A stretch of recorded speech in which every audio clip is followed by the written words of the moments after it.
কলকাতা সাপোর্টারদের কালকে কেমন হলো বলো? কলকাতা হেরে যাওয়ার পর অতগুলো বাজি কে ফাটিয়েছিল? আমি। ও ভাই, कौन है ये लोग? कहां से आते हैं? কলকাতা হেরে যাওয়াতে একটা ছেলে সারা ভোর বোমের ওপর বোম মেরে গেল, আর তোরা সব চুপ করে ললিপপ খাচ্ছিলিস। আমাকে ওই সময় একটু কেউ ডেকে দিতে পারলি না? আমি ওর গায়ে বোম ছুড়ে মারতাম। তো আমি ছাড়া সবাই কেকেআর ফ্যান। আরে ব্যাঙ্গালোর ফ্যান। দাঁড়া, তোরা তো সারা বাপের জন্ম কোন চ্যাম্পিয়ন হতে পারবি না। আগে দাদা, আমি কোনো ব্যাঙ্গালোর বা সিএসকে কারোরই ফ্যান নয়। আমি তো শুধু খালি কেকেআর যখন হারে তখন বোম ফাটাই।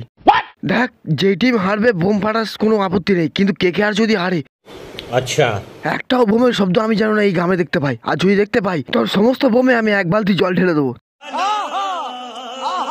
তারপর দেখবি তুই কিভাবে ফাটাতে পারিস। আমার হাতে এই নকল বন্দুকটা দেখতে পাচ্ছিস তো? সব क्या देखना पड़ रहा है? আমার বোমে জল ঢেলে দিলে আমি তোমার মাথায় জল ঢেলে দিয়ে পালাবো। কাল রাতে তুই কেন বোম ফাটাচ্ছিলিস? কাল আমার গার্লফ্রেন্ডের বার্থডে ছিল, সেই আনন্দে আমি সারা রাত ভোর শুধু খালি বোম ফাটিয়ে গেছি। বিশ্বাস করো কাকু, কেকেআর হেরে যাওয়ার জন্য আমি কিন্তু একটুও বোম ফাটাইনি। बकवास बंद कर। ওসব গাঁজা করি লজিক তুই অন্য জায়গায় গিয়ে দেখাবি। আমি ভালো করে জানি তুই কলকাতা হেরে যাওয়ার জন্যই বোমগুলো ফাটিয়েছিস। এত রাগ তোর কেকেআরের ওপর, ইচ্ছে করছে তোর বোমগুলো সব জলের মধ্যে এক্ষুনি ডুবিয়ে দিই।